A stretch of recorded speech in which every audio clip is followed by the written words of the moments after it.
Are you overwhelmed by motherhood and barely keeping your head above water? Are you confused and frustrated by how all the other moms make it look so easy? You can't figure out how to manage the chaos in your mind, your home, or your family. I get you, mama. Parenting with ADHD is hard. Here is your permission slip to let go of the Pinterest-worthy visions of organization and structure fit for everyone else. Let's do life like our brains do life. Creatively, lovingly, and with all our might.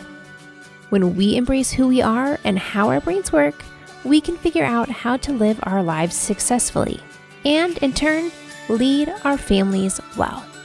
At the end of the day, we just want to be good moms. But, spoiler alert, you are already a great mom. ADHD does not mean you're doomed to be a hot mess, mama. You can rewrite your story from shame spiral to success story. And I'll be right here beside you to cheer you on. Welcome to Motherhood in ADHD. Hey there, Successful Mama. It's your friend, Patricia Sung. While I am on break for the next few weeks, I am bringing you some friends. This is my Best of Friends episode, and these are all interviews that I've done for other people's podcasts. First of all, thank you to these hosts for sharing their episode with us. And I want you to go in the show notes and see, where do you find them? Go listen to their other episodes. Put their show in your queue, in your download list, so that you have an extra friend to hang out with when you're cleaning or on a walk or riding in the car. Every time I am interviewed, I find myself often sharing very similar things, but there's always some nuances and new things that, oh my, wow, I have never shared that before. I've never talked about this in this way. And I can't wait for you to get a new flair and perspective and, a new podcast friend to join you today. So listen in to this episode on a friend's podcast.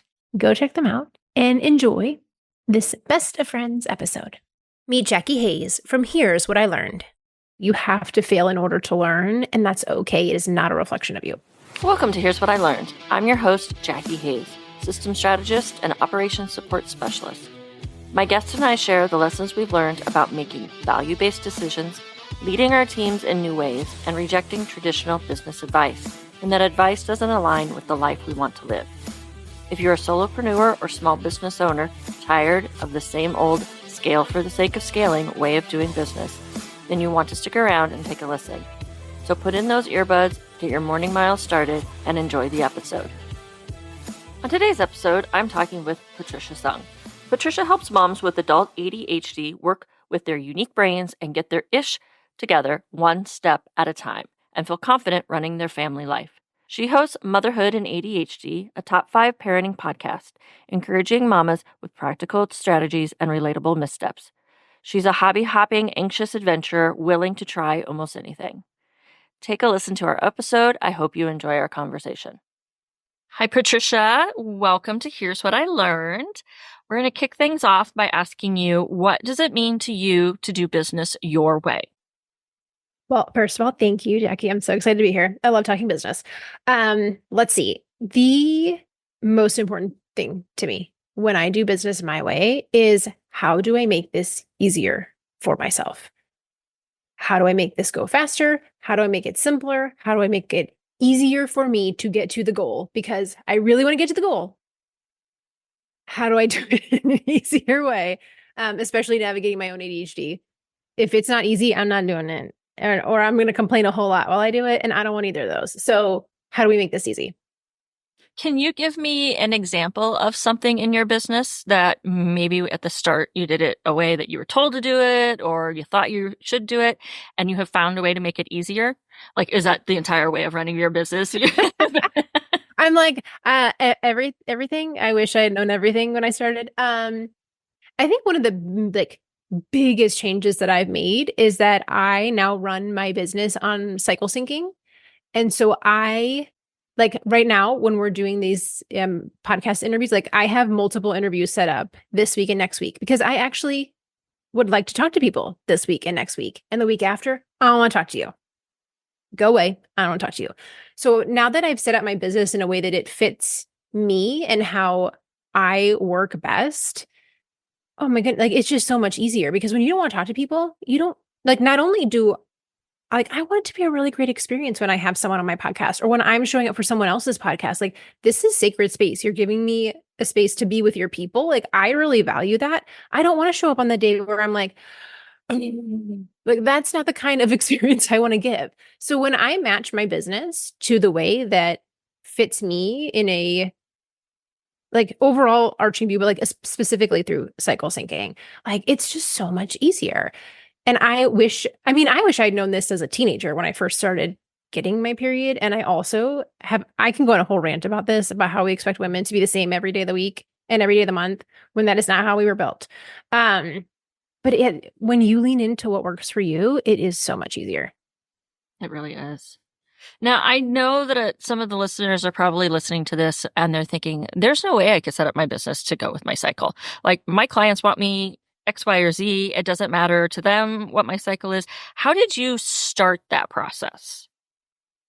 Well, first I just learned about it and said like, well, what if I did try it? Like, what would it look like? And I love asking questions. One of my nicknames from a friend of mine in college was Captain Question. So I love asking questions, much to some people's dismay, because they're like, can you stop? But if I just sit there and ask the question of like, hey, what would this look like if I did? And I started to ask people around me who knew. So I had podcast guests on my podcast that knew about this. And I started asking friends who had talked about it and figured out like, well, it might work. It did feel very hard at first because like having ADHD, sometimes when you put parameters around things, it feels very like I caged myself in and now I don't want to do that. Like, don't tell me what to do. Past Patricia, don't tell me what to do. But once you see like how much easier it is to do those things, it's like, wait a second, why didn't I always do it this way? Like, the fact that it is so much easier makes it really easier to continue down that path. So I didn't like revamp my entire business at first. First, I was just like, okay, well, if you tend to be like not wanting to be around people while you're on your cycle, how about I just make that week lighter? Like, how about I just try not to schedule too many things that week? Even if it's like, okay, let me back up. People with ADHD tend to be all or nothing thinkers. We're like, if I'm going to do this, I am going to go whole hog. We're going to buy all the tools. We're going to buy all the craft supplies. We're going to do all the things. We go big. And that is really wonderful for a lot of times, but it's not a hard and fast rule. So it's okay to be like, what if I just scheduled fewer meetings when I have my period? What happens then? Did anybody fire me? Did anybody get mad at me? No, they didn't. So, okay, well, what if I adjusted a little more to fit that? So we don't have to like change everything right away, which is what we love to do. But then we follow it for 3 days and then we give up on it. Like, I don't need to wake up a new person tomorrow. Pause, time out. Can I just make a little bit of an adjustment, see what happens, and then make a decision if I liked it or not? And I like your example of the just try and have a lighter meeting week, because I think a lot of us don't realize the impact that could have, regardless of where you are in your cycle. I started blocking off what I call my minimal Zoom week. And so I'm not doing podcast interviews for my podcast or somebody else's. I'm not doing discovery calls, anything like that. I am just doing the essential calls. And even some of those may feel essential, but they're really not. And what I discovered in doing that and saying, hey, we're going to meet with my clients 3 out of the 4 weeks out of the month. And then 1 week, we're just not going to meet. If you need to talk to me, Voxer's always there. And I know also Sarah and Amanda from Big Brave Business podcast tried this as well. And their clients were all like, thank you. You have no idea how much stuff I got done. I took your example and I was able to have this focused week and I just got things done, or I rested that week or whatever it happened to be. But I think when we make a step like that, we can be an example to others and they can see the benefit of it as well. Yeah. And I think even if you're thinking like, well, I don't have a regular cycle, or maybe you're a dude listening, you don't have a cycle at all. Like, this idea of like making your schedule fit you doesn't have to hold to this pattern. Like, what is it that's going to work for you? I think all of us would do better with like a week where it's just like, tone it down a little bit. Let's rest a little more. Like, not having all these meetings on your calendar gives you space to work on the big projects that you've been meaning to do for who knows how long, but never got around to it. Like, this idea of not every week has to be the same. I don't have to go 100 miles an hour every week all day, hustle culture, go, go, go. Like we don't have to do that all the time. It's okay to take a week and say, even if you have no idea what, like how it relates to your hormones, like I'm just going to have a chill week. I'm going to clean out the thing that I've been meaning to clean out, like your proverbial, closet clean out of your business or work on that cool thing. But to have the space to do that, like, especially if you have ADHD, like we need that white space. We need space for our brains to wander and run around and listen to all the cool ideas floating around our brains. And that wandering white space is so good for you. So even if it's not in time with your body, having that space where a week is different can really be helpful and restful and actually brings you to be so much more efficient because you've had that space to slow down for a sec. Yeah. Yeah. I also find that building white space into your calendar is very helpful. Just one, so that you actually take time for it, or Required rest. exactly. I do what I call buffer space because inevitably something that I think is going to take 15 minutes takes me 30 minutes or vice versa or whatever. So I always try to have at least an hour of buffer space in my day. And if everything takes the amount of time that I thought it was going to take, great. I have this space that's now available that I could use to, do more work or go outside and take for a walk or whatever it happens to be, zone out with scrolling on Instagram, whatever I happen to need at the time. But that buffer space just kind of relieves the pressure for me, at least, to just like freak out because something's not going the way I want it. Well, that's okay. I can breathe. I can take my time. I've got a little bit of extra space here in my calendar. Yeah. And that's something I have to work really hard at. Like I tell all my clients about the importance of buffer space. Do I always take my own advice? No. And then as soon as things start to go south, I'm like, ooh, buffer space.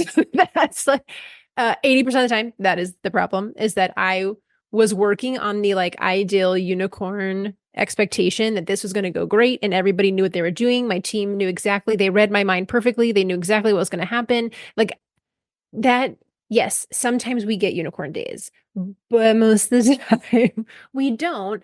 And having that buffer space in is what allows that difference between the expectation of this is going well and this is going horribly. A lot of times, especially for people with ADHD, is like, if did you give yourself buffer space? Like even in life, we need buffer space. Like I know you've got a kid, like if you think you're gonna be able to get out of the house in 10 minutes and then all of a sudden somebody can't find their shoe, oh look, this person has to poop, and all of a sudden you're like, I thought we could leave in 10 minutes and now we're 30 minutes later, we still haven't exited the house. Buffer space is what allows us to do that. And being okay that there's going to be empty space sometimes can be really hard for us. I hate doing nothing. That's why I have to make myself rest, because otherwise I'm like, nothing? Cool. Let's do cool project. And like, no, that's not that Patricia reined it in. Like, that's how we get burnt out. So when we leave that space, it may feel awkward, but if you know what you will do with that space so that it's not technically empty space, then it feels a lot better. So like, I know if I show up somewhere early, in my purse, I have Uno Go cards to keep the kids entertained. I usually have my notebook with me, like my bullet journal, so I can work on something if I need to keep myself occupied. Like, it's not like I'm going to show up and be like, oh, what do we do here? There's nothing. Like that in my brain, that's what's going to happen. But actually, if I already know, okay, here's the 3 things I could do in this space to keep kids entertained and like, make a phone call you need to make, whatever it is, it feels a lot, it buffers that idea that like, oh no, what if I play an empty space? Am I a lazy human who doesn't care to be productive? But no, you can still get things done. Also, you don't have to be productive all the time. That's not your job. But like that buffer space is like literal gold, especially for entrepreneurs, because nothing ever goes according to plan. Nothing ever goes according to plan. And I always tell my clients, don't plan for more capacity. We always think that in the future, we're going to have more capacity for whatever reason. Guess what? We won't. We probably will have less, Something's going to happen. The refrigerator broke. Now my car needs coolant. Like This week, the exterminator, we had squirrels in the attic, had to call the exterminator. It's like, you can't plan for those things. But when we don't have white space, then it's like, oh, well, crap, I can't leave squirrels in my attic chewing up my stuff. But also, when's this exterminator going to come? Like, that is what allows you to be flexible and not feel like your head's gonna explode.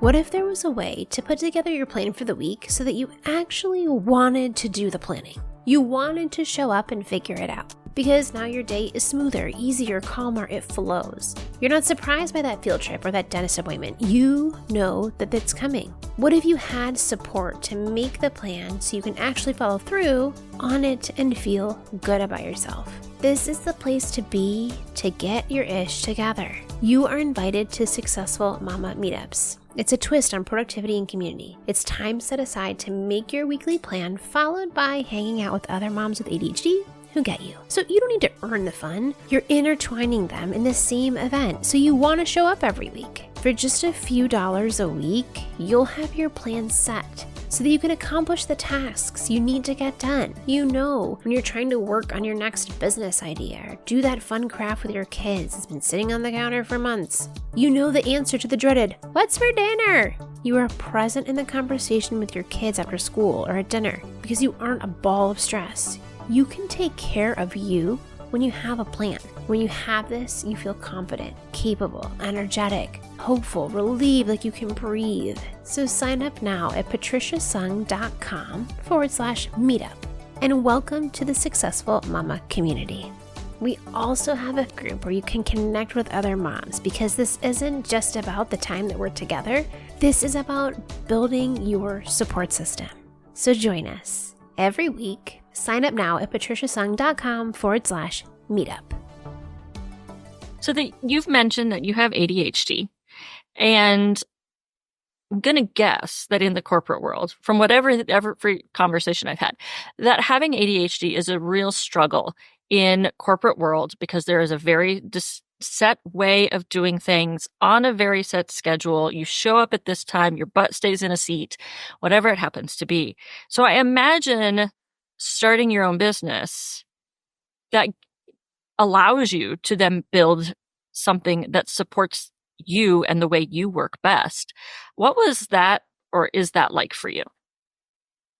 So I did corporate and then I became a teacher and I taught middle school, which middle school is like the epitome of structure. You got your bell schedule. It moves along precisely every day. And all of that built-in structure was glorious. I did not realize it at the time, but it kept me on track most of the day. Where I struggled was like after school when it's like grading papers. Oh, look, now I'm scrolling my phone. Oh, wait, hold on. I got to plan my lesson for tomorrow. Like that open space, I did not understand how to adjust to that.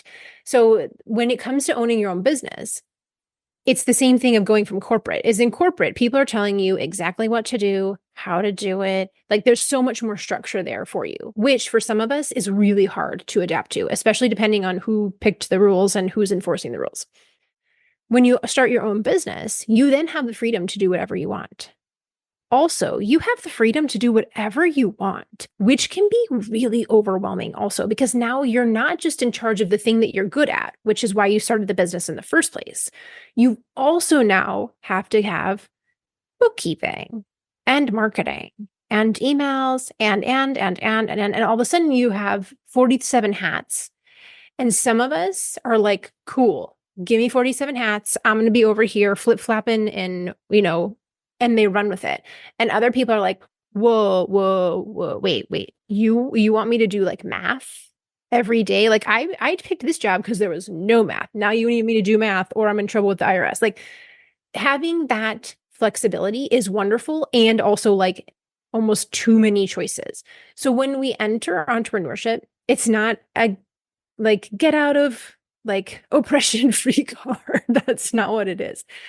When you're looking at starting your own business, like I think that would be like one of the things I wish I had known at the beginning is like realizing like, oh my goodness, I'm gonna have to learn so many things I didn't think I was gonna have to learn. How can you still support yourself in the world is your oyster and there is no structure? Creating those things for yourself, asking for help with the things that you don't want to do or are not good at. Like it's not it's not all roses, but it's not all doo-doo either. Like there's the balance. So for you, it's like, hey, what feels better? In some jobs, ADHD people do like they're great. Everything's rolling. Like if you have a boss that understands you and you have the flexibility to wiggle where you need to wiggle, great. And for some people, having the flexibility to build your own thing is what you need. So it really just depends on the person and your business. And like, is this really a good fit for you overall? Because man, when you're in charge of everything, sometimes I'm like, can someone just tell me what to do? Can someone just be in charge for a minute? Where's the grown up? Where's the grown up? Tell me what to do. So it's, the grass is always greener on the other side. But at the same time, like I wouldn't trade it for the world. Like I love what I do. I love running my own business. Actually, I have two businesses. Like I love it, but it's taken me time to figure out how to make it fit me and learn how to ask for help, which was really hard as a recovering perfectionist to ask for help. Yeah.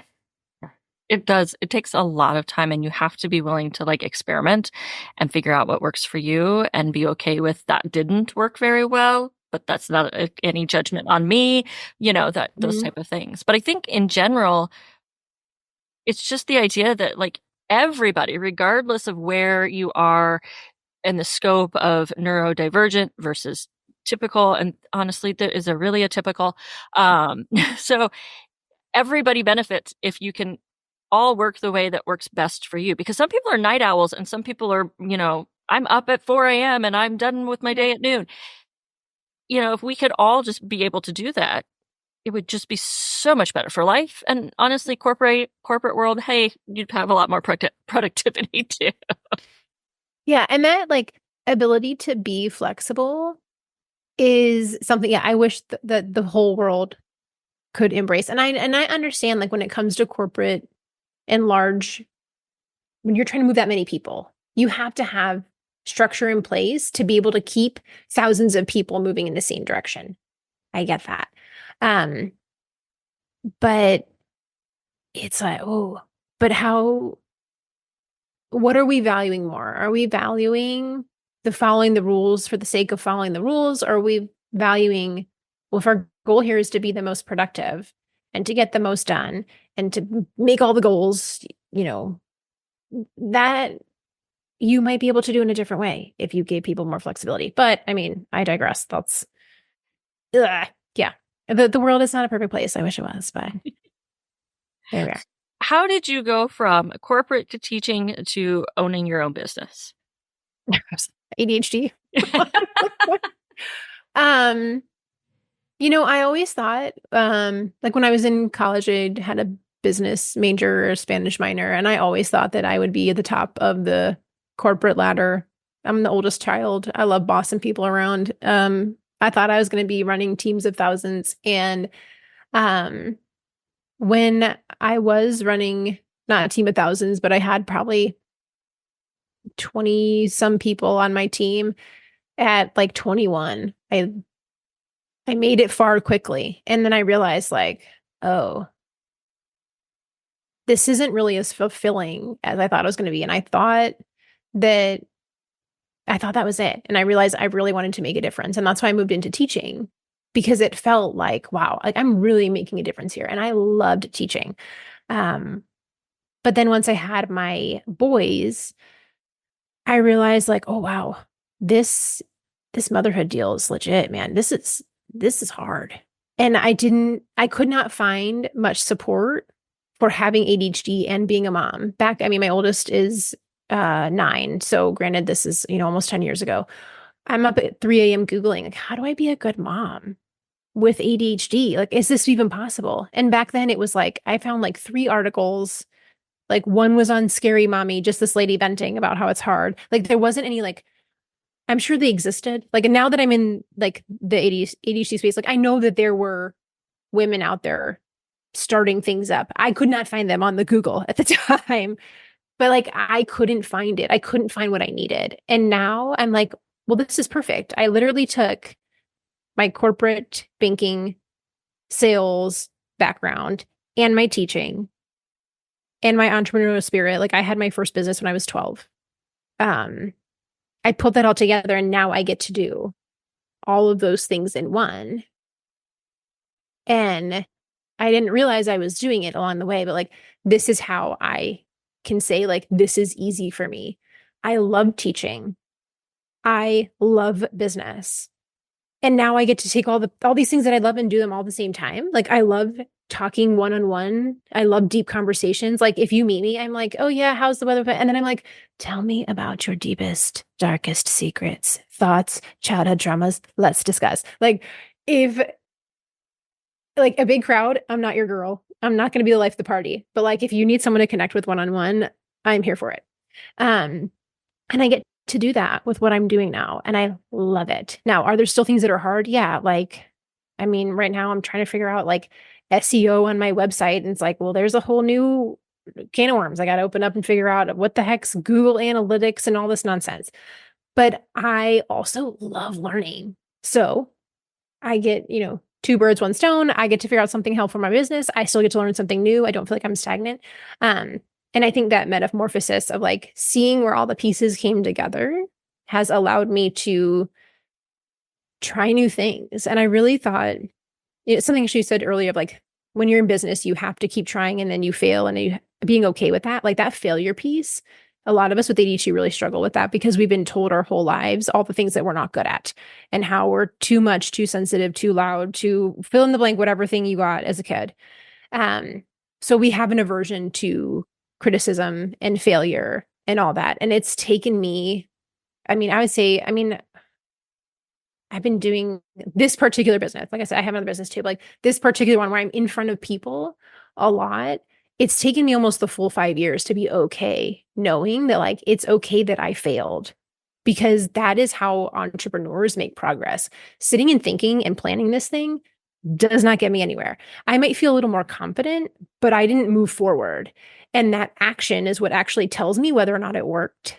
And a lot of times that action results in failure, which is really hard when you spent your whole life being a perfectionist. Like, hello, I'm oldest child, girl, like Enneagram 1, like I got all the perfectionist things you could throw in, I got them all. Okay. And so to be okay with that failure has been really hard. But also like the action is the only thing that tells me whether or not it worked. So yeah, it's been like a solid 5 years of failing over and over again and being like, okay, all right, like I pick myself up, dust off again, try again. But that's probably been like one of the hardest lessons is that failure is required in owning your business. And man, it stinks. It does. One of the ways I've kind of gotten over that is to approach everything with the experiment mindset. And it's all data. So it's not a fail or not fail. It's my goal is to gather data. I gathered data. It didn't work the way my hypothesis said it was going to. That happens in science. So let's try something else. Yeah. And like, I love the scientist idea. Like I often tell my clients, like, okay, imagine you're putting on your lab coat, like put on your white lab coat. Like we are in like discovery mode here. How do we figure out what works?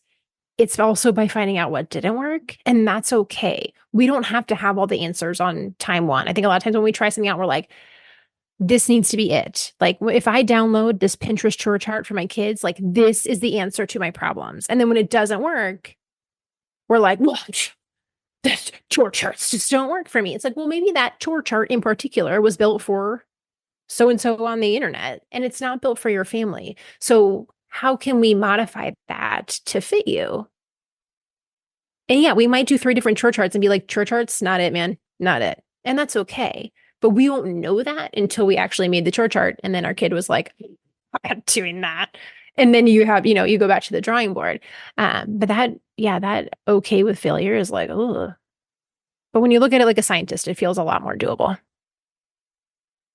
I think too, like you said earlier, the all or nothing, I'm very much an all or nothing. I don't know if that's my Manny Gen or my Enneagram 5 or what it happens to be, my Capricorn. And that's the other thing is to learn to make small incremental changes as opposed to just like, sometimes burning it all down is perfectly fine and it's necessary. But a lot of times it's not.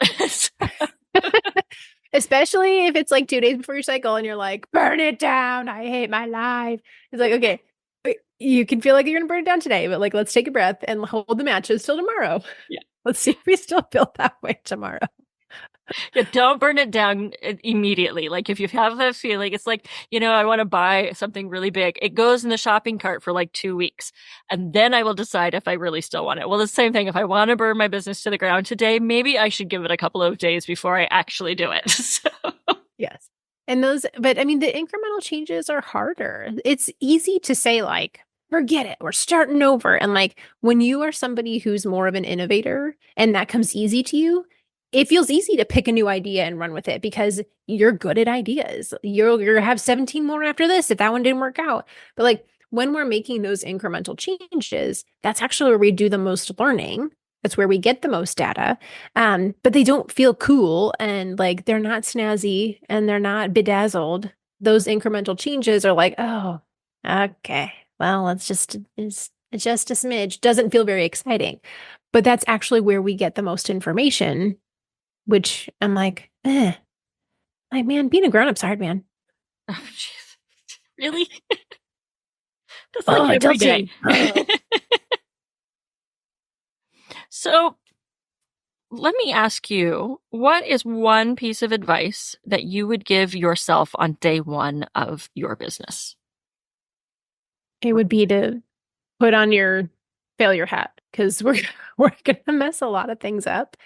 And that it doesn't mean, like, it has zero reflection on you as a person. That is how you're going to learn, is to fail and fail and fail. And you will learn and learn and learn. Like so much so that my word of the year was actually failure.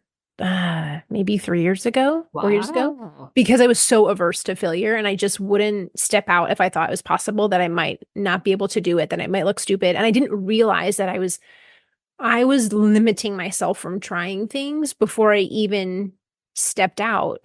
And I was the one limiting myself. I was the one saying, you can't do that. No one's going to want to listen. Nobody's want to, all the negative narrator that shows up in your brain.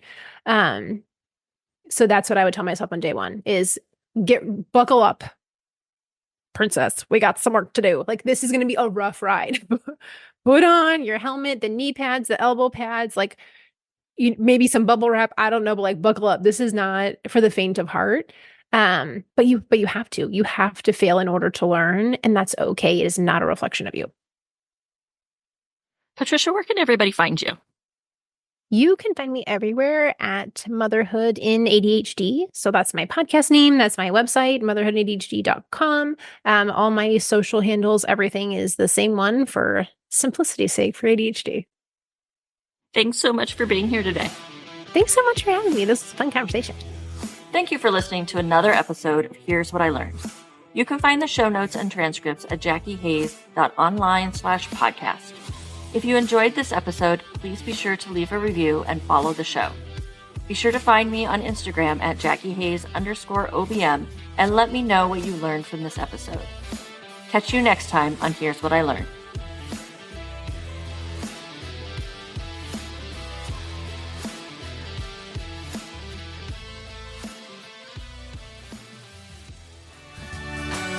For more resources, classes, and community, head over to my website, motherhoodinadhd.com.